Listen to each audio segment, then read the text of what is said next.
Hello and welcome to Loftside Bantr. On today's show, we are going to talk to Dan O'Keefe and Ian Grotenhuis again. This time we're going to go over the NBA draft, the NBA free agency period that just started, and kind of look at some of the trades and moves that were made, and kind of break down where we think some teams are going to be. We're going to do our way too early predictions, kind of the final four in each conference, and then we'll talk about our hometown Celtics a little bit and get what we think they're going to be able to accomplish with the team that they've put together currently. I'll also go over some news from the NBA, just some spontaneous stuff that came up, and just some news headlines that we see throughout the NBA.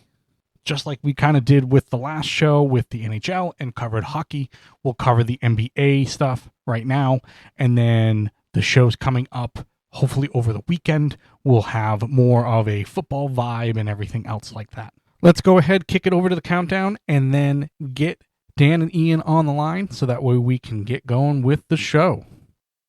We are on in 7, 6, 5, 4, 3, 2. Hello and welcome back into Loftside Bantr.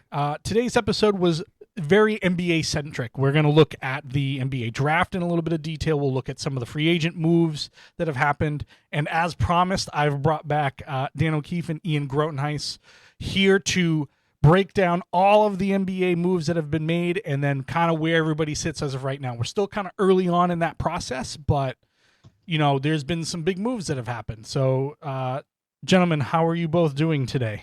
Can't complain. Doing cool. Having fun. Happy to be here. So NBA draft wise, it was no surprise obviously the first overall pick being Cooper Flagg. We had said that in the last episode that we talked about this. It seemed to go pretty normally with at least the top five. I think maybe Ace Bailey was the one that kind of went fifth instead of sixth because that was his whole plan apparently. But were there any people or any players that came out of this draft that you really like? Any that you left you kind of scratching your head or anything? I think I agree with you. It was pretty orderly with how you would expect. I think everyone's, all the talking heads consensus, big boards kind of fell, into place as it were. I think if you're the Wizards, you got to be thrilled that Trey Johnson fell into your lap at 6. I think they were probably nervous about the whole Ace Bailey thing, given that he had shut down workouts, and no one really had a good clue as to where he wanted to go or like what he was looking for. I think his representation just kind of played the whole draft thing very strange. But I think Trey Johnson is I'm not saying he's an underdog because he's the 6th pick, but he is a walking bucket, can score any way you can think. 6'5"-ish, maybe 6'6" if he grows a bit, good wingspan, just has a good wing body and can score any way he wants. So I think he'll be, it's easy to see him as a 20-point per game scorer at some point in his career. So I like that pick a lot. Yeah, I think, like Ian said, the mock drafts were fairly accurate. Ace Bailey shook things up. I think Ace Bailey is years away from being what people think he's going to be. I would have said Utah won the draft, having him at 5, and then also having the kid from Florida, Clayton, come into their lap. I think he was he had the most points out of any 2 seasons in Florida history. Obviously, he was the player of the tournament. He's a senior. He's going to get minutes. He's a good leader. But Ace Bailey, I foresee like an Amani Bates situation popping up with him. He's a scoring machine, but not as long and strong and lengthy as people are making him out to be. He's like a true 6'7", 180. I think he's going to be a defensive liability. He looked lost on defense throughout the season, most of the year. The potential is through the roof. And Utah obviously is years away from competing, and I think that's going to be good for him. He has a chance to grow, but not a big fan of Ace Bailey's. I think Trey Johnson, obviously, to the Wizards, he's a scoring machine, amazing shooter. They need him there. Another pick I really liked that people weren't really into was VJ Edgecombe to Philly. I like him a lot. I think he is kind of like a more aggressive Iman Shumpert. The team that he played for, they didn't make the Olympics, but when he was on the Bahamian team, he played with like Eric Gordon, like DeAndre Ayton, Buddy Hield, and he was the leading scorer on the team. Still getting like 16, 6 and 6, 2 steals. I think he's super aggressive. He's going to fit nice in Philly, and potentially that's my rookie of the year pick right there. Yeah, I think he's kind of like an Orlando era, like Victor Oladipo. Maybe like not quite as refined as he eventually became to be, but yeah, he's got that just freakish athleticism, grinds on defense. I agree. He's going to be a good pick. So I said when I did one show, I did like the top 5. I kind of gave a little notes and stuff like that. I said I don't want VJ Edgecombe to be successful. I don't. Philadelphia 76ers and their trust the process and then going with Embiid and sticking with Embiid and Embiid just not being a player that can, play half the time. I said, whoever goes to Philadelphia, I don't want him to be successful. Well, he played his first summer league game yesterday in 28 and 10, 10 rebounds. So he was the leading scorer on that team. So he looked really good. Again, summer league, it is what it is. I mean, you're going to get bits and pieces. You're not going to see it against top talent, but he played well yesterday. And then Kyle Filipowski was the leading scorer for the Jazz, if you need a name from Duke past. For me, Cooper Flagg was obviously the number 1. Dylan Harper, I believe, was number 2. I had actually kind of hoped the Celtics would make a move with the Spurs and go get Dylan Harper. Where they didn't, I still like the Celtics draft, and we'll get into them a little bit later. I really like Walter Clayton Jr. going to. He's in Utah now. He came off the bench in yesterday's game. I actually really like was it Asha Newell from Georgia. I've liked him in college. I liked him a lot. He's in Atlanta where they have a lot of young players. I think he's going to fit in pretty well. And then one of the ones more towards the end of the first round was I like Jace Richardson going to the Magic. I mean, his father played for the Magic, if I'm not mistaken. I believe that's right. Jason Richardson played for the Magic for a while. I've just always liked players that come out of Michigan State. Tom Izzo, I love him as a coach. I can't pick against them in the tournament half the time. I think they come in with a pretty good base of what they need now. Obviously, each player is a little bit different of whether they're going to be successful or not. But those are the ones I liked. I know the Nets had 4 first-round draft picks and got all players that are super raw and realistically are going to have trouble developing all of them. And I think they had 5. Did they have 5? Let's see. We had 8, 19, 26, 27. Am I missing one? 19, they had 22.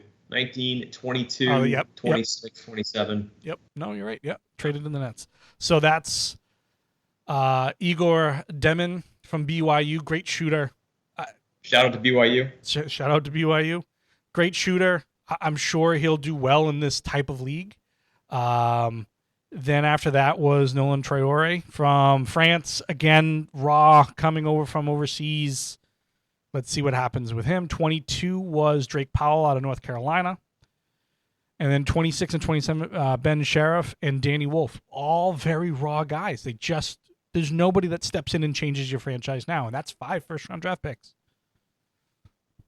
Yeah, I would have hoped that they would have consolidated and moved up and taken someone legitimate. And I get that, draft picks aren't you can't just package, 4 picks from, 19 and on and move up. It's not quite like that, but I mean, that franchise basically has Michael Porter Jr. now and Nick Claxton, and good luck naming anybody else on that roster. Right? Yeah, they've changed a lot. Oh, it's true. Yeah. No, that's going to be years before we start talking about Brooklyn. A team that I think really got like an AA- in the draft that I hadn't had anyone talk about yet was San Antonio. They got Carter Bryant, who I love. He's like a 3-and-D guy. And that, I know their roster looks a little confusing on paper. There's so many guards and so many wings, but they have a lot of good defense, a lot of young talent. Obviously Harper, I love. He kind of reminds me of Cunningham, the kid on Detroit. So they have such young talent. The Spurs, I don't know if they're top 5 youngest team in the league, but I think they're going to be dangerous right away, and we're going to be talking about them for a few years. Oh, 100%. I love the Carter Bryant pick. I mean, every team needs like an athletic 3-and-D guy, right? I mean, that archetype is just so valuable in today's NBA. And he's got all the measurables, right? I mean, 6'7", 7-foot wingspan. He's already got decent bulk to him, high-level athlete. He just doesn't need the ball to succeed. I just think he could be very complimentary. And as you said, Dan, like whether the Spurs keep him, or just use him as trade bait, like they have a lot of wings, right? I mean, I'm not sure what this means for, guys like Devin Vassell, last year's Rookie of the Year, Stephon Castle. Like they have a lot of guys around that guard position. But I mean, if anything, it's just another asset they could flip later on. But as of right now, I think he's a great pick. I'm looking through the first round again, and I'm looking at some of the players and where they went. There was a few guys that went up higher. I thought Walter Clayton would be there around where the Celtics were. He obviously goes 18th, is traded to Utah immediately. Well, the question I actually have for you, speaking of San Antonio, not to change subjects so quickly, but I said it in an earlier show, and I want to know what you guys think. Is there a point in time in the near future where we start to look at Victor Wembanyama and go, is he a franchise-changing player? Now, he's very, very good, don't get me wrong, but this is the third straight year they've been in the top 5, and they haven't been able to put pieces around him to make the franchise that better. Now, head coach change, we know all that. How many more years before we need to see the Spurs improving significantly that we go, yeah, Victor Wembanyama's that guy?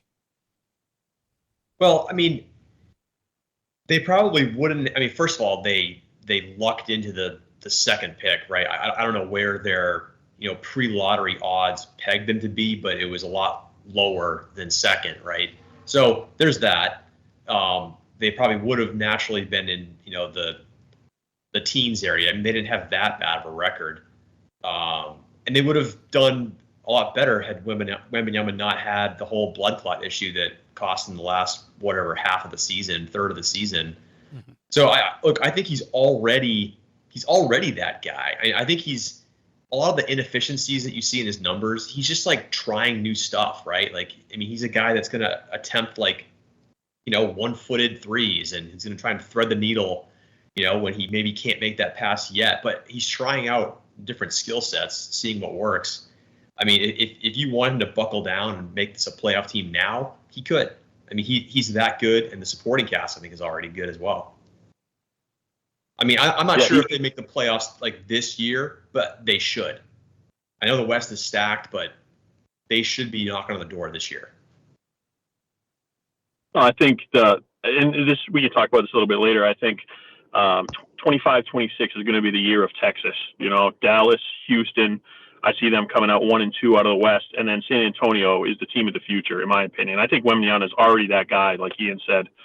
He turned 21 2 months ago, and he's getting like 25, 10, shooting 50%, a handful of assists.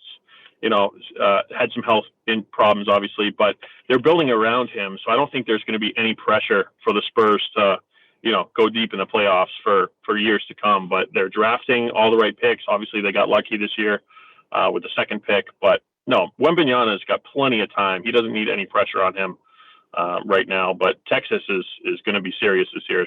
All 3 teams are going to be really fun to watch. Do we have any sleepers, maybe second round on, or anybody that you think is going to help a franchise and not have that high of a pressure or anything else like that? I mean, I'll be honest, I didn't really pay attention to the second round of the draft. I like you guys said, I mean, maybe he's not even a sleeper at this point. I do like Walter Clayton Jr.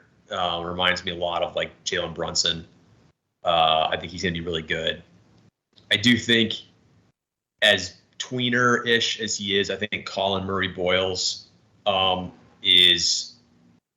he could be the closest thing to Draymond Green that we've seen since he came out of Michigan State. He's got that, supercomputer brain, unteachable defensive instincts. He's got decent playmaking vision. I think he's going to be I know he was taken probably mid lottery, I think. Yeah. But I think he's going to be a real player. I like the senior kid out of Kentucky. Again, I didn't follow every single player in the second round, but the kid Kobe Brea, lasted all 4 years at Kentucky. He was the best shooter on the team. Oversized, 6'6", 6'7", like 220. I think especially with the confusion on what's going to happen at Beal with Phoenix, he's going to make the team. He's going to see some minutes. So I definitely like him coming out. I think he was on pick 40 or 41. But again, 4 years at Kentucky, amazing shooter, amazing scorer. He's going to have an opportunity in Phoenix. I think people are going to be talking about him this year. I looked at a few second round guys, and again, I didn't pay as much attention. Again, second round picks we all know are kind of a dime a dozen, and they get thrown around a lot. But Elijah Martin out of Florida went 39th to Toronto, so the other pick the Toronto Raptors had, other than what Ian just said. I like those Florida players. They've all played really well. I think that he kind of steps in and fits a mold as, kind of that off-guard guy. Maybe he can, take the ball up, whatever the case may be. But 14.5 points a game, 4.5 rebounds.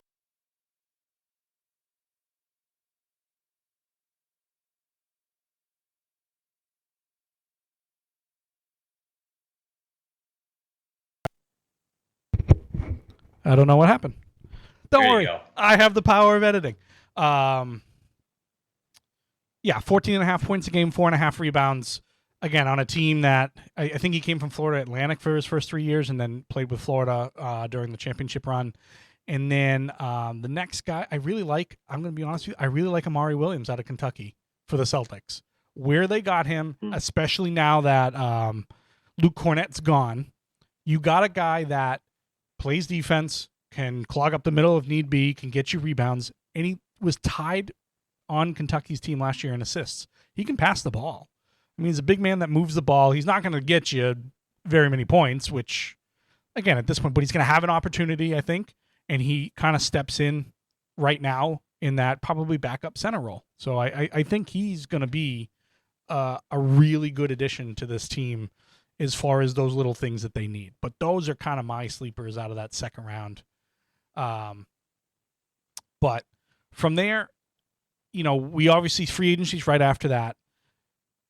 Were there any big surprises in free agents for you guys that moved someplace, or trades that happened that were like, whoa, this changes an outlook of a team or anything else like that? I think the Bucks waiving Damian Lillard to free up the cap space to sign Miles Turner, that has like no precedent. I mean, I cannot think of. I mean, I get it. He's going to miss the whole season with an Achilles tear. I get it. But, I mean, this guy's like a, 7 or 8 time All-Star, All-NBA. He'll be a first ballot Hall of Famer, and he still has some left in the tank. I mean, he's not like at the, tail end of his career like a Chris Paul is right now. I mean, he's still got, a 20-point per game season in him, and they just completely cut him loose for financial reasons to sign Miles Turner. It's wild. I can't think of that happening before. Yeah, they have to spread out that salary over the next 5 years. I think that's what they have to do. I think it's $22.5 million. That's just eaten up for cutting him or waiving him. Yeah, it's not. I don't think it counts against their cap, but yeah, they'll still pay him off the books. Yeah. Okay. So that was one thing. Dan, I'm not sure what you thought. Yeah, I mean, I'll parrot, the narrative right now just about Houston. I think Houston already has had one of the best off seasons in recent memory. KD, I get it. He's 37, still top 3 offensive player in the league. Him going over there, plus being able to bring in Capella, plus able to bring in Finney-Smith. I know he's not going to be a starter or anything like that, but they didn't lose any depth. They've added to their front court. They're going to be an offensive juggernaut this year. I don't see how anyone could not have Houston in their top 3 coming out of the West. They're competing immediately. And quite frankly, I didn't see KD going to Houston. I was thinking maybe Miami. So that surprised me where he went. But what surprised me more is the moves that they made to work around him in such a short amount of time. I think Houston is an early favorite to win it all this upcoming year. Yeah, they hardly gave up anything. I mean, Dylan Brooks is so overrated. Jalen Green is talented, but just so inconsistent, not ready to contribute to an actual, playoff team. So they gave up almost nothing to get Durant. They didn't have to give up Jabari Smith, Amen Thompson, who's basically untouchable at this point, Tari Eason. I mean, these guys they're so loaded on the wing position. I love the trade for Durant because Durant at this point doesn't have the physical wherewithal to be a true two-way player. I think he's more an offensive threat at this point in his career. But when you have guys like Amen Thompson and Tari Eason to handle the defense, KD's he's gonna do what KD can do best, which is score the ball. So yeah, I think they're easily maybe second best favorite out of the West besides OKC. Yeah, I think OKC is definitely still going to be there. I don't think they're going anywhere anytime soon. I'm looking at the moves they made. They obviously signed SGA to a huge contract extension. They kept Jalen Williams for a 3-year extension. They basically gave up on their first-round draft pick last year in Dylan Johnson and traded him to Washington, I believe. So they really haven't changed all that much, other than they are getting Nikola Topic back. Yep. He was their pick 2 years ago and sat out last year with the ACL. Yeah, so I mean, they're adding players that they know. They're keeping their stuff in house. I mean, I don't think they disappear anyway. But Houston has really impressed me with all the stuff they've done. Like you mentioned, the Kevin Durant and everything else like that. They gave all the players that they really kind of valued extensions, and hey, this is their run. Now, can they get through OKC? Fine. I mean, they did give up kind of on Cam Whitmore. Ian and I kind of talked about it just before we started. Only getting 2 fresh second-round draft picks for him back. He's going to be very talented. I think he's probably going to be a number 1 option in Washington now, but there was just no place for him to play. There was, with everybody they brought in, he wasn't going to get minutes. So, again, you give up something, you get some value back for him, but was there anything, I know we've kind of touched on Lillard, anything else that was kind of head-scratching in this free agent season? I don't know about head-scratching. I think what Atlanta is doing is interesting. I don't know if it's going to yield like a playoff success, but taking a chance on Porzingis, I mean, if he's healthy, I mean that team could be pretty good, right? I mean, adding Luke Kennard and Nickeil Alexander-Walker. I mean, these are some pretty good additions. Like they're legit NBA players. I think it's hard to build a team around Trae Young, but I think this roster, is as good as it's going to get to support him and his unique talents. I mean, if Porzingis is healthy, this is a 50-win team this year in the East with how the East is and with how several key players are going to miss this upcoming season, all in the Eastern Conference. So I think it's interesting. I'm not sure, what it will yield, but it's they're definitely not sitting idly by. That's for sure.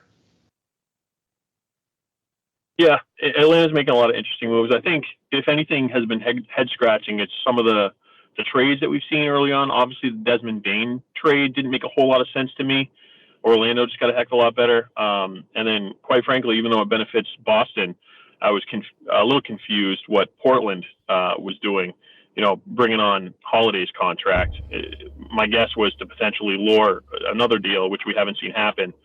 But, yeah, I think Boston is doing a hell of a job dumping all that cap space, but keeping talent around Brown, in anticipation for Tatum's return. And then, Memphis. Who knows what Memphis is going to do? I would love to, not get too off topic, but kind of just, I guess, ask you guys where they're going, what they're trying to do. Because Orlando got a heck of a lot better. Boston is making all the right moves to stay in that, mid 5-4 seed range this year. So no real surprises, but a couple moves that just had me scratching my head, saying, what are they doing? Yeah, I can't figure out what Memphis is thinking either. I mean, that's the kind of move you make when you're about to completely, detonate your team and just do a full scale rebuild and just, suck for the next 3 or 4 years and accumulate a ton of draft picks. So it's interesting what they were doing. I mean, maybe it was just, they viewed his skill set as a bit redundant with what Ja can do, with what, Jalen Wells might be able to do in a couple of years. Part of it might have been financial, just knowing that Jaren Jackson Jr. was due for a massive extension, in which he got. So those could be factors, but I mean, you had a really good core 3 guys there, and to ship one out, is, I don't know. I agree. It's a little head scratching. Yeah, that's a rebuilding move. I think it was 100% a rebuilding move. You gave the guy you wanted to give an extension. Is this the team you want to build around? Is this some players that are going to get you to that point where you have a few more draft picks? I mean, the Magic are going to be good. So, I mean, you're not getting top end value in those first round draft picks, though they are unprotected. Right. Injuries happen. Injuries happen. So, I mean, who knows? But now, do you package those and you try to bring in that person? Should you guys be hovering around that playoff thing? There are franchises that I always seem to think are in that kind of mix for the play-in games. Chicago has been it for the last, 4 years. Memphis, kind of up and down with different suspensions, injuries, everything else like that. Those are moves. Like, are you going to make moves to go, we got into the play-in game. We're the ninth seed. We were in the playoffs technically. Is those the type of moves they're going to do? Who knows? I really like what Denver has done. I was hoping you were going to take it there. Yeah, you bring back Bruce Brown, who you like him. Mm-hmm. Tim Hardaway Jr. on a 1-year deal. Cam Johnson over from, the Nets in a trade that departs Michael Porter Jr. He's an injury-prone guy. Cam Johnson at least has been able to play a full season and everything else like that. I believe he's younger. Is Cam Johnson younger? No, he's older, I think. Because he was he came out of UNC when he was 23 or 24. Okay. So, I mean, still a young guy, but I like the additions that they're doing. They're giving themselves another opportunity to, you played OKC to 7 games. You have Jokic, who's arguably the best player on the planet. You have more young talent. You're bringing back people that played well for you now they obviously have changed coaches and everything else like that. So who knows, but I really like the additions that they made for that, and I think they can still be a top 3 seed, make a run. Maybe they get to a Game 7 again, and maybe things change. They also added Jonas Valanciunas. Yep. They traded Mario Saric. They got Valanciunas. Great they pickup. have a legit backup now for Jokic. Great pickup. What Westbrook opted out. What's going on with him? Great question. I heard that he wants to come back and has said that he wants to come back. Whether that, Russell Westbrook's hard to nail down of what he's exactly thinking. But, he's been kind of a journeyman over the last few years. He's been bounced around from teams. He still has value. It's just, where else are you going to go where you're going to have a legitimate shot? Everybody else has filled their roster with players that probably can give you the same as him now. So Denver, I think, is the logical explanation. But, again, we don't know. Yeah, it is. I don't think they have a backup point guard, really, right? Behind Murray. Yeah. They kind of need Westbrook. Let's take a quick break. If you're lifting to actually build muscle, stop guessing and start using Alpha Progression. It's built by serious lifters and bodybuilders, 100% focused on muscle growth, with training plans that rival top-tier coaches. One pro trainer said it mirrors his $500 a month program. The app's been App of the Day on Apple twice, and it's the top-rated fitness app in Germany, now expanding worldwide. It's crazy easy to use, and the custom plan generator adapts to your goals and equipment. Every set includes smart weight and rep suggestions, so you're always making progress. Try the pro version, which is $12.99 a month, or $79.99 a year, with a 2-week free trial. Get 20% off on your first payment at alphaprogression.com/loftside. That's alphaprogression.com/loftside. Now let's get back to it. Last thing I'll say that I thought was decent, just because it's the Knicks and their bench last year was just comical. I think adding Jordan Clarkson and Gershon Yabusele is actually pretty decent value. for them. Those are actual NBA players that, played well last year. So, I mean, almost anything you can put on that bench that wasn't last year's bench is going to be additive. I thought those two guys were, a good mix for New York. They hired Mike Brown, so Mike Brown's now the new head coach, or at least they've said is the new head coach in New York. There's been some people that have come out and said, I don't know anybody that really likes Mike Brown, and those are players that have played for him. So it's an interesting kind of dynamic that they're going to bring in. Now, I can't think that Mike Brown was, when they fired Tibbs, that, oh, yeah, we need Mike Brown. Like, I don't think that was. No, they had no idea. I don't think they did, yeah. Well, it's the Knicks. Listen, whatever. Whatever happens to the New York Knicks, fine. Do whatever you want. Just, I hate seeing them go through the amount of change that they did to play as well as they did, to beat the Celtics, whether there's injuries or not, and then all of a sudden now, all right, you bring in a few guys, like you said, Ian, that are going to come off your bench. They're going to do pretty well for you. They're going to understand what to do. And then you hire Mike Brown, and I can't expect them to be in the Eastern Conference Finals again. Now, the East is very open. Well, the thing about the Knicks is they're gonna get gassed up on false hope and false praise all year, because the East, if anything, just got weaker. I mean, Indiana is going to be the bottom tier of the playoffs if they even make the playoffs now. Boston's going down 2, 3, 4 spots. Cleveland's going to stay about the same. The Bucks, that's debatable. So the Knicks are sadly, I hate to say it, still going to float in that 2, 3, 4 seed. So they very well may get back to the Eastern Conference Finals. And that's why I say they're going to be fueled up with all this false praise for moves that don't really, necessitate it. Because the East is really, really weak unless we see emerging talent from some of the younger teams. But is this Detroit's time to kind of be in the upper echelon? I mean, they definitely have that upward trajectory, and I mean, to take a step forward, I mean, there's no better time than this year with how the East is currently. So the Pistons, they should absolutely be a 50-win team this year, 100%. I like that roster. I like Cade. I love Asar Thompson. Jalen Duren's a monster.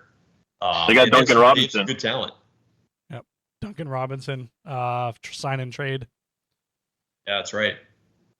Do you know that he was the all-time leading 3-point, has made the most 3 points in Heat history? Well, I would not have guessed that. Yes. Would not already? have guessed it. Yeah. Wow. I would have guessed something like Tim Hardaway or I don't know. That sounds right. I take that back. Yeah. So Dwayne, I think I looked at the list after I heard that, and Dwayne Wade's like 9th, so he's not even in the top 5. Yeah, he never shot threes. Yeah. So now we'll kind of pivot to the local team, the Celtics. We've mentioned them in a few different places and everything else like that. Obviously, Drew Holiday traded to the Trailblazers. They got back Anthony Simmons and a couple of picks. Kristaps Porzingis goes to Atlanta in a 3-team deal that you get back Georges Niang. They've signed Luka Garza, and they've signed Josh Minot. Those are kind of the moves that have happened right now. I feel there's another move around the corner somewhere, just because I think they want to really get out of some salaries, but it ain't going to be Derek White. It doesn't look like it's going to be Jaylen Brown. I think it's probably going to be Simmons if you're getting rid of a large contract with 1 year left. But what do you think of the Celtics moves, and what are your kind of predictions? And again, I realize we've touched on it a little bit, but your predictions for the team this season. Well, Ian's going to go a little deeper than myself here. I would give them an A based on what they've brought back for what they've dumped. I think we definitely overachieved by picking up Simmons, whether we keep it or not. He's kind of like a Lou Williams type of guy, pure shooter. So he's not going against the blueprint of what got us, as far as we've gotten the past few years. And then Niang is a sufficient starter. I know Ian's a huge fan of the minivan, so he's a sufficient starter. And we're in decent cap space right now. I don't know how much did we dump? How much did we end up dumping in 2 moves? 250 million. Yeah. So I love what we did with what we had to do. Obviously, it's going to be a tough year, but I'm feeling pretty confident that we're still going to be, like I said, hovering around that 4 or 5 seed this year, and then hopefully Tatum comes back sooner rather than later. Yeah, I'm a huge fan of Simons. I checked Basketball Reference. It's pronounced Simons, by the way, just so we're all clear. I'll screw up every single name. So. No, I got you. I got you. But yeah, huge fan of Simons. I'm just a sucker for like small guards that can hit threes and have crazy hops. He's going to be entertaining to watch. Look, with Tatum out, like I don't know if a lot of the Celtics fans realize how much we depend on Tatum to initiate every single offensive possession. I mean, he runs everything. Everything goes through him. And so there's this massive void without him next year on the playmaking front. And Simons is at least a guy, maybe he doesn't have the greatest vision, but I mean, he can create his own shot. He can break his man down off a dribble. He can penetrate in the paint, kick out. He can just make stuff happen. I think it's a great value pick. I think it was another example of, what Danny used to do and now what Brad is doing, where he finds a team that, maybe isn't desperate. Well, he has found that, but he finds a team that like has a need first, and then he capitalizes on it. Dan, you brought up Portland earlier. I think Portland, saw what they did in like the last third of the season when they were almost .500. Their defense was like top 5. Phillips had those guys playing really hard. I think it's false hope, but I think they think they have a chance of making the playoffs, and they're going to push for that. I think that was a move, shipping out Simons to get Holiday. That was a move, that highlighted that belief they have in themselves. So worked out for us. Again, big fan of Simons. Niang, he's a good shooter. He'll get minutes. He fits with the ethos of, shoot a ton of threes. So there's that. I just wish we would have got maybe a little, I don't know, something more attractive for the KP trade. And to be honest, I kind of wish that we had kept Porzingis and moved Hauser's contract. I mean, I think he starts, a 4-year, 48 contract this year. So that one would have been a good one to ship out. I mean, you have Baylor Shireman that you just drafted last year that could essentially do what Hauser does. So, I mean, that's kind of how I feel about what we've done this summer. But again, we did a good job, with the hand that we were dealt. Yeah. Yeah. So I understand the Drew Holiday trade and what you got back. You get a guy that is going to be able to score, averages shooting 9 threes a game in Portland. So God only knows how many he's going to get in Boston because that's the offense. 27.5 million cap hit, 1 year left. So, okay, it's off the books at the end of this year, even if you keep him. Niang, veteran, averaged about 10 points a game. I think it was 9.9 to be honest with you. He's a guy that, like Ian said, fits still in this offense, gives you what you want. Luka Garza, again, he comes over from Minnesota. He was a National Player of the Year in college and just didn't have space to play. And again, I don't think he's going to change the outlook of your team. I think he's going to get the minutes finally. I think he gives you some value as a bigger body. Like I said, National Player of the Year, you don't just hand that out to anybody. Well, maybe they do. I don't know. But, he had a great college career. I believe he spent all 4 years in college as well.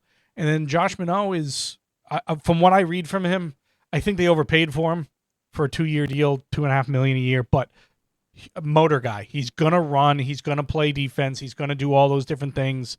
He may not be your overall top scorer night in and night out, but he's going to give you valuable minutes and outrun people on other people's second units. And that's kind of what you're getting out of him. I'm really high on him, by the way. All right. If you look at his per 36 numbers last year, the guy averaged 2 made threes a game and 2 steals and 2 blocks per 36 minutes. I mean, and he's 6'8". I mean, I didn't run the query to find out guys that qualified for that, but can't be a lot. I think he's an athlete. He can shoot it. Low turnover guy. I think he might be a diamond in the rough. It's someone I'm going to keep my eye on. Let's put it that way. I had said the other day to somebody that if you were unsure of Jaylen Brown being the guy, that we take a Warriors year and just you find somebody to ship him out. You get the $53 million off your books, and you do it now. Rip the Band-Aid off and just, hey, it's going to be a down year. This is what it is. At this point, I don't think they're trading Jaylen Brown, but that was kind of the argument that I had because some people were telling me, or at least the discussion was, oh, you can always trade him at the deadline. Well, if he's not the number one guy and he proves it in the first half of the year, his value is going to plummet by the time the trade deadline comes because of his cap hit. So that's the one kind of thing that I think they still need to figure out. And again, I don't think he's going anywhere. I'd like to see the $10 million off of Hauser leave. But I think to Dan's point, to get the $32 and $30 million off your books and to still get something back for them was huge. You were well above that second apron, and then 2 days later, you're below it. Now you're probably still hovering right around there. You're going to pay some sort of penalty, and it's a new ownership group. We're going to know within this year to early next year what their plans are. Are they still going to pay the money that we're used to over these last few years, championship years, or at least contending years? Or are we resetting hard for, to not pay penalties and everything else? So that's the big question with this ownership group. I like Hugo Gonzalez. I don't know if him coming over now is the right move, but I do like that they think that he's ready. I didn't want a stash guy if we could help it. Yeah. Amari Williams, I've already kind of talked about. I think he's a big that fits within your offense. And then Max Shugla, who was the last guy, Shugla, whatever his name is. He's a three-point shooter. His whole career has been three-point shooting in college, VCU and Utah State. So, again, doesn't hurt to have a guy that can shoot the basketball at the end of your bench. Okay, let me propose a trade for you. I might get death threats and fecal matter thrown at my house from Celtics fans for suggesting. Well, that happens to you every week anyway, so it'll be no different. But go on. Maybe it does. Now, taking everything into consideration, age, injury history, contract, everything. Right now, would you trade, and granted it'd have to be like maybe some other compensation or a third team to make this work, but essentially, would you trade Jaylen Brown for Trey Murphy? Let me just give you Trey Murphy's numbers last year, okay? Sell it to me, because my immediate knee-jerk reaction is hell no. Okay. So sell it to me. Okay, 21 points, 5 rebounds, 3.5 assists, a steal, almost a block, less than 2 turnovers a game, way fewer than Jaylen Brown. 3 threes made per game, 36%. That number's lower than his average because of all the injuries on New Orleans last year. He had to create his own shot a lot. I think he's a better shooter. I think he's just as athletic. He's taller. He's bigger, right? He's bigger? He's 6'8". Brown's listed at 6'6". He is on the hook for... He starts his extension next year, 4 years, 112. I'm still... I think Go ahead. If you're thinking for the future, I'm more open-minded. If we're trying to get right back into the thick of it when Tatum comes back, I think it's going to put making that move now. Now, granted, I don't follow Murphy as close as I follow Brown play style, but I think that's going to put an enormous amount of playmaking pressure on all of our undersized guards, specifically Pritchard, I think it would probably hinder the development of guys like Walsh and Davison. Derek White, you better hope and pray that he doesn't get injured, because who's going to be playmaking for us? If we made that move this year, looking towards the future, now there's a conversation where I'd be willing to be more open-minded and actually think about it. I don't hate it, but are you in favor of getting rid of Brown this year? Go ahead, Tom. I only want to get rid of him if you have established as an organization that he is not the guy to be the number one. And what I mean by that is we realize that Tatum's out. Let's assume he's out for the whole year. But if you as an organization, now it's kind of contradictory because you paid him $53.5 million. If he's not the guy, you're an idiot for paying him that much money. But when you put the team on his back, if you think that you're going to still compete for a top 5 or 6 seed, let's say 5 or 6, and you don't think it's it, then reset now. Take the $53 million, move it for whatever pieces that you think you can get, and then from there, you're waiting for Tatum to come back. You're developing young players, and you're just, hey, maybe you get a lottery pick, maybe you're up there, whatever the case may be. Like when Steph and Clay were out for the Warriors. You had mentioned it last time, Ian, they picked James Wiseman, which is its own problem in its own self. But at the time, you're adding a player coming out in James Wiseman that you went, now you're putting him around Clay and Steph. This is going to be a great team again. They just needed to take a year off. I don't want the 10-year rebuilds. I don't want to have to struggle to get players here. I don't want to do any of that. So that's the only reason why I would trade Brown. I don't think they're going to, but there are people arguing, oh, he's going to be fine, he's going to be this. Well, we don't know that yet. We don't know what this team is going to be with Brown being the number one option. Yeah, I don't know. I just get nervous with Jaylen Brown. I just think the contract is crazy. Well, I shouldn't say crazy. It's just the going rate for, an all-NBA caliber player these days. But the advanced metrics don't really like Jaylen Brown. Mm-hmm. He has always been turnover prone. He tried to improve that, but it still is what it is. Not great. His three-point shot disappeared last year. He's at the age where, that knee injury, the partially torn meniscus last year, stuff like that might keep on coming up.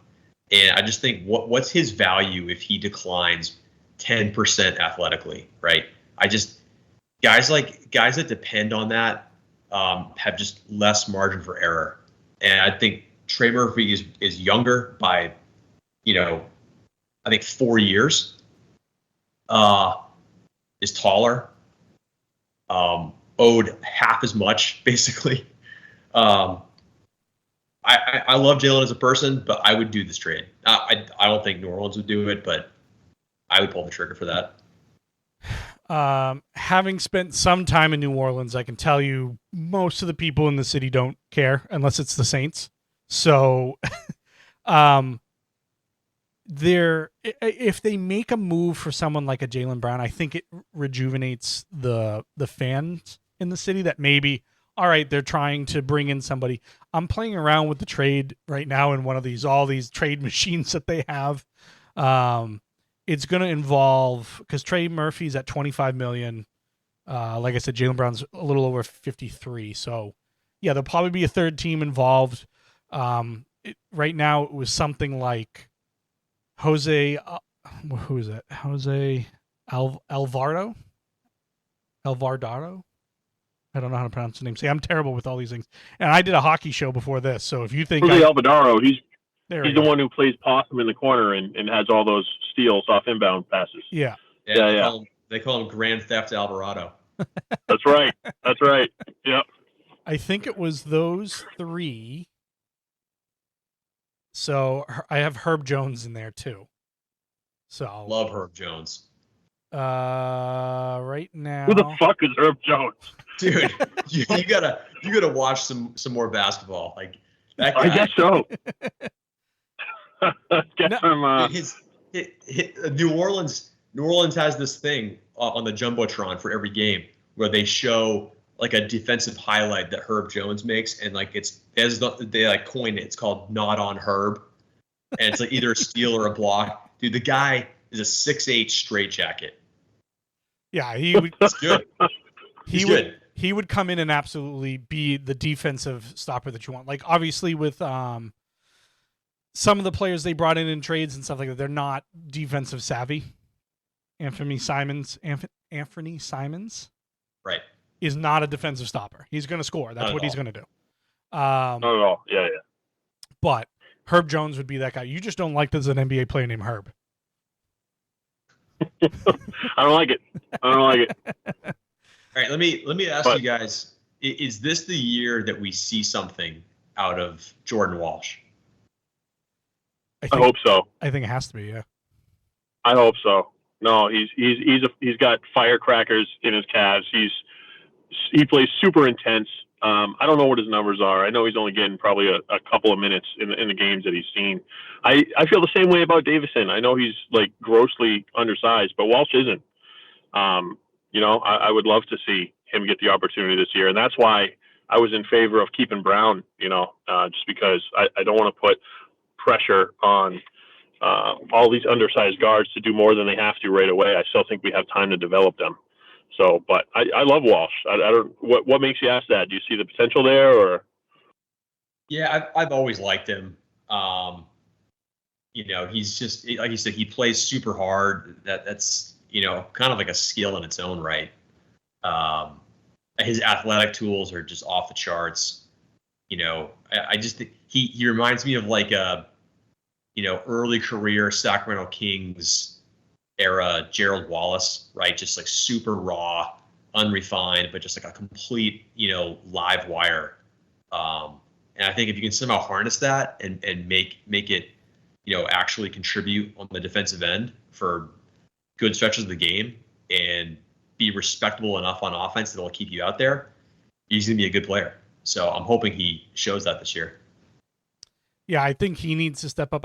We've seen flashes from him, not a ton. Obviously hasn't had the most playing time, but I mean, Peyton Pritchard's going to be your guy.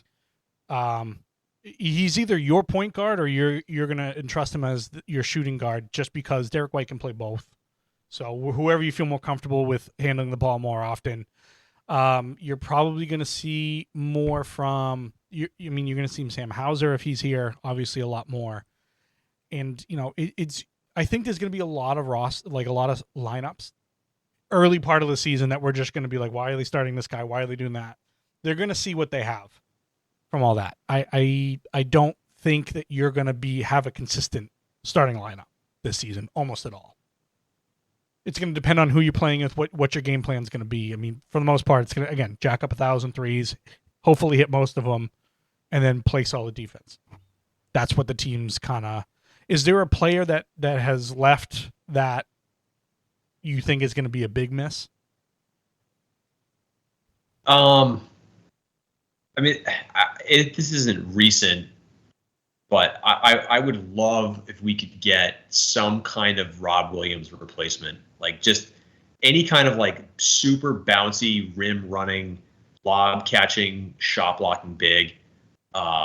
That's who we need, right? We have not had that player since we traded Rob. That's not Porzingis. It's not anybody we have on the roster. And those kinds of players, even though they can't shoot the ball beyond their wingspan, like it doesn't matter. Like what they can do by vertically spacing, it just makes your offense flow so much better. Like I wish we could somehow grab like a Daniel Gafford or a Nick Claxton, someone in that mold. Mm-hmm. That's what we need. Or Rob, if Portland's like ready to wash their hands of him, we'll take him back. True. Yeah, I agree with Ian. We need a rim protector. I think he didn't have a great year at all, and I know he's like ancient, but just having the leadership and consistent 3-point shooting from Horford to come off the bench, I think that won't be missed per se, But getting another veteran on the team, and maybe that's Niang, just plug up holes and hit some threes at a high shooting percentage. But it's going to be an interesting year, that's for sure. I'm real curious to see where we're going to end up when the chips fall. Yeah, Horford was my pick just simply because, he makes smart plays. He doesn't make a ton of mistakes. Yeah, he'll hit an occasional three. He'll come off the bench. Hey, you need a spot start? Cool, he'll start for you. Leadership-wise, he's always there. I mean, your next guy off the bench is now Xavier Tillman, who, again, it seems fine. Not Al Horford by any stretch of the imagination. His 1 point a game last year doesn't really excite me all that much. But yeah, he played well for Memphis, and then when we got him, he was trash. Yeah. I mean, again, he's averaging like 6 minutes a game. So, I mean, he's not giving you tons of minutes and everything else like that, but I'm trying to look back here with him. But, yeah, when he was averaging 30 minutes a game, 8.5 points, 9 points, 4 rebounds, 8 rebounds a game. So, I mean, he was giving you exactly what you needed. And then he comes here and it's like, sorry.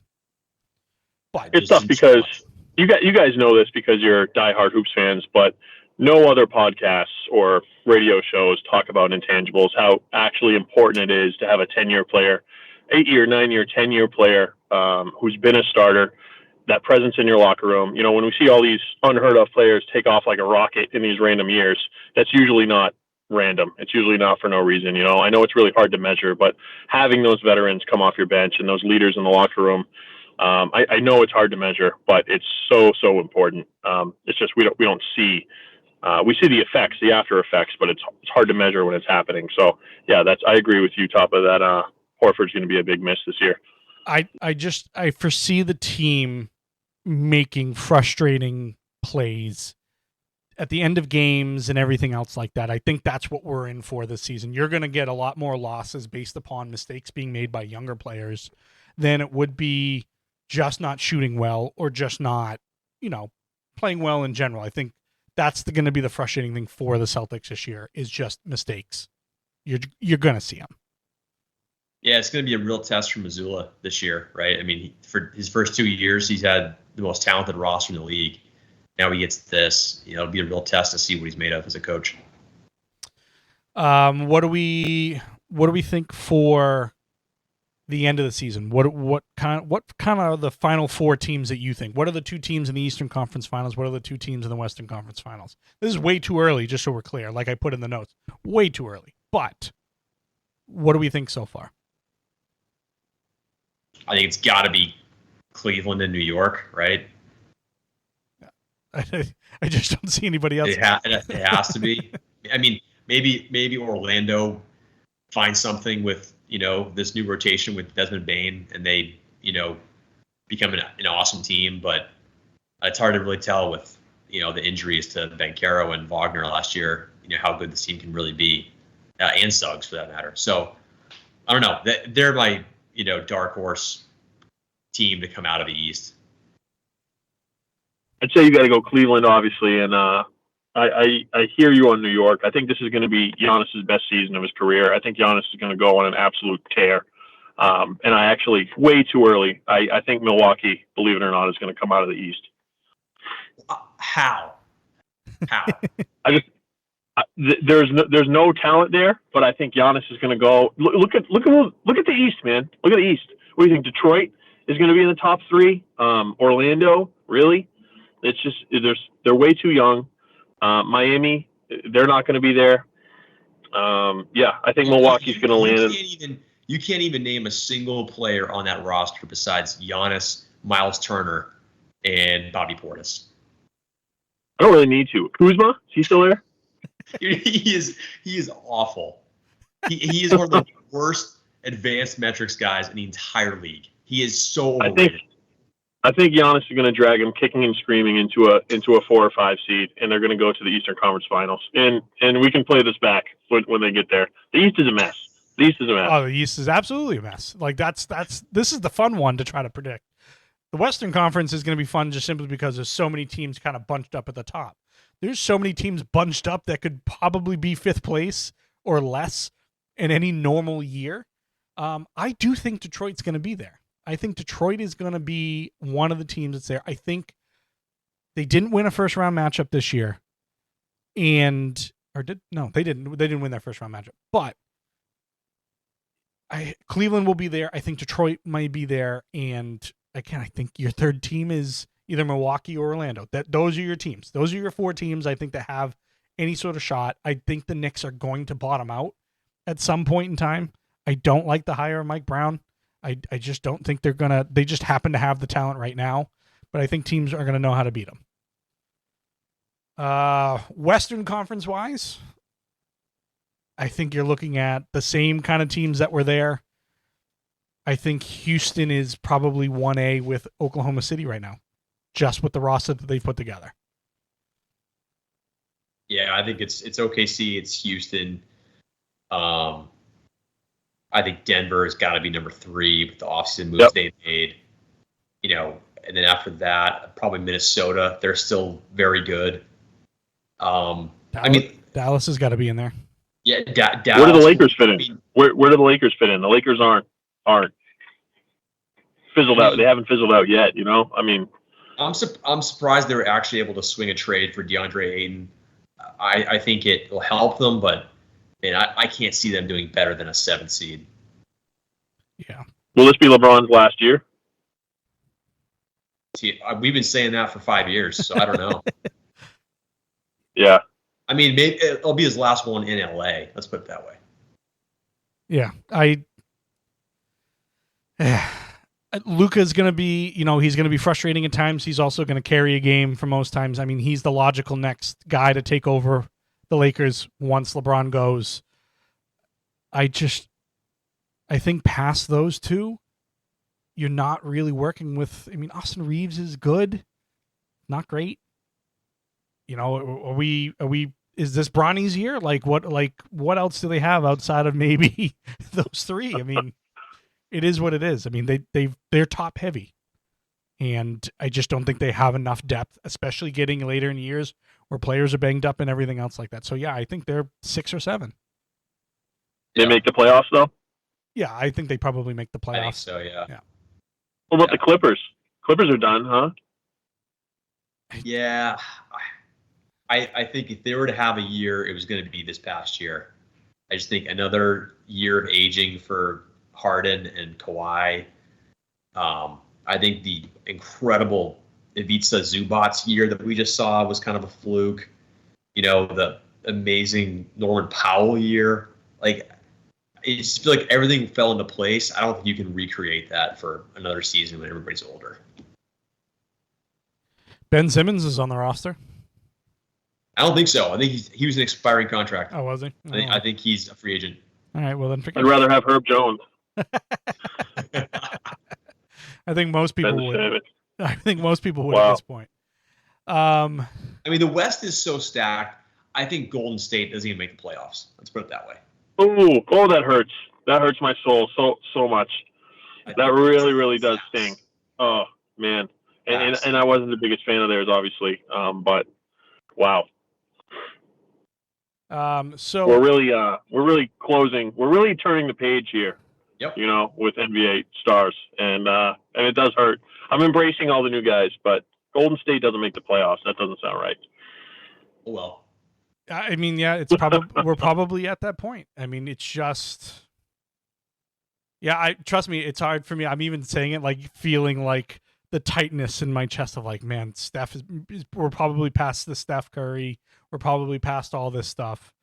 We're not past Steph Curry. He's not done. Be crazy now. He's not done. Steph Curry is still a top 5 player in the league this year, right now. But I agree with you. It's going to be really tough for Golden State to emerge out of all the stacked talent out there. Yeah.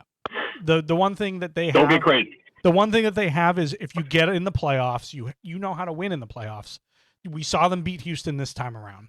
To me, it boiled down to you had veterans that knew what to do, even as a 7 seed. So, if the 7 seed were last year, and then like we've said, we're another year in with these careers, Draymond and Steph, and even Jimmy Butler. But with that said, I have something that I didn't put on the list for you guys that I want to pose to you and see what your thoughts are, and when we can kind of figure this out, if you want to do it. Some of the most fun I've had. I got like 2 minutes before my battery in my laptop dies. No problem. I'll be quick. So the one thing I want to do, because the most fun I've had with you guys is mock drafts and stuff like that. I want to redraft with you guys. I want to go back. We can go back to 2000. We can go back shorter than that. We can make however many shows we want out of it. But I want to do a redraft against you guys and see what nowadays you would have done if you were the GM then. Are you guys interested in doing shows like that? Oh, that sounds fun. I do that in my mind just driving around. So to talk about it, yeah, I'm very confident in my redrafts. That'd be a blast. Yeah, I'd do it. Because I'd like to do those and then put them up and have people vote on them and stuff like that. So what we'll do is we'll kind of come up with the parameters of it, but it will be obviously an alternating, somebody has the first pick, second pick, third pick, and then you just take that team that took somebody at that time. You go through each one, we'll figure out what year to start and everything else like that. Okay. Perfect. Let's do it. As batteries are running out and everything else like that, Dan, I'm pretty sure you're still sitting in that same person's parking driveway, so you can go home. But creep. I live here now. Starting a new life. All right, in gentlemen. Sanford, Maine. I appreciate your time as always. Thank you very much for great insight, and we'll do it again. Sounds good. Love it. All Love right. it. I'll catch you next time, guys. Have a good one. Yeah. Again, many thanks to Dan and Ian for coming in and talking basketball. I grew up with the two of them. So, I mean, as I mentioned the last time around, we've been having these conversations for 20 plus years. As mentioned at the end, we are looking to do some redrafts, and we have kind of decided to do over the last 20 years from 2005 on. So we've started working on that. Probably do one a month, so that way there's time to do research and everything else like that. Those will be fun. We used to draft in Dan's garage, put up boards and the big boards so that way you could put up people's names and stuff like that. And it was very fun as a kid playing NBA 2K like that. Those were the things that we all used to do. So again, there's nobody with better basketball knowledge that I know between, at least from a fan account. That's the thing we have to understand. This show is to give back to fans. The conversations you have with your friends and everything else like that. That's what these shows are supposed to be about. So it's great to have them on and be able to do that. Some generic NBA news that's out there. Nikola Jokic delays his extension until 2026. So he's had conversations, obviously, with the Nuggets and has said that he doesn't want to talk about it until next year. Could look at it as a good or bad thing. Good thing is that he's still interested in talking, whereas he also isn't interested in talking now. And we've seen players do that and then lose interest in being with that franchise. Now, does that mean that Jokic is going to be traded? Their GM has come out and said it will be explored, I guess. And again, I don't want to get too deep because it was kind of a passing thought. But it would be something that the franchise would look into if they needed to do it to get better. It's not something that they're looking to do right this second, but it's not really something you also want your GM to be saying in a press conference. So that was a little weird on that aspect from the Denver Nuggets. The Pelicans signed unknown player to Dan O'Keefe, Herb Jones, to a 3-year, $68 million extension. Herb Jones last year for the team, 10.3 points. Nearly 4 rebounds a game. Again, not blowing you away as far as his statistics are concerned, but he has steadily improved in his first 4 years. Again, some injuries and stuff last year.